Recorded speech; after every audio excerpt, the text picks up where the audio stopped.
হাসরের মাঠে আমলনামা প্রদানের ভয়ঙ্কর দৃশ্য। প্রিয় দর্শক, হাসরের দিন বা বিচার দিবস হলো একটা প্রলম্বিত দিন, একটি অন্ধকারাচ্ছন্ন দিন। পৃথিবীর সময় বিবেচনায় সেই দিনের পরিমাণ হবে 50,000 বছর। এই দীর্ঘ সময় একাধিক পর্বে বিভক্ত থাকবে, যার মধ্যে প্রথম হলো পুনরুত্থান পর্ব। অন্ধকারাচ্ছন্ন হাসরের মাঠে প্রত্যেকের হাতে লম্বা একটা লিস্ট ধরিয়ে দেওয়া হবে। সেখানে তার দুনিয়ার জীবনের সবকিছু পুঙ্খানুপুঙ্খ রূপে লেখা থাকবে। ছোট থেকে ছোট, ক্ষুদ্রাতি ক্ষুদ্র বিষয়, প্রতিটি মহৎ কাজের কথা, প্রতিটি মুহূর্তের কথা, এক মুহূর্তের বিবরণ বাদ যাবে না তখন। এই বিবরণ নিয়ে মানুষ সামনের দিকে যেতে থাকবে, মূল বিচার মঞ্চের দিকে এগুতে থাকবে। হাসরের মাঠে এমনই এক মহৎ রাশের পরিস্থিতির সৃষ্টি হবে।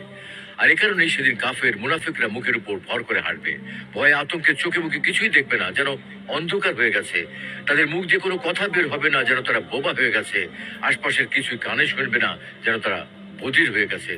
তারা সেদিন এতটাই ভীত সন্ত্রস্ত থাকবে যে সেই ভয়ে লাঞ্ছনা তাদের চেহারায় ফুটে উঠবে।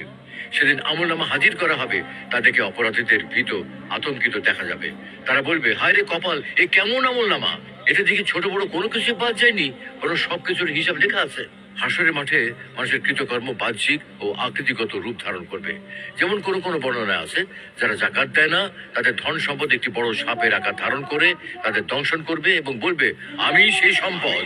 আল্লাহ রাব্বুল আলামিন আমাদের সকলকে আসহাবুল হাসানাত দলের অন্তর্ভুক্ত হওয়ার তৌফিক দান করুন।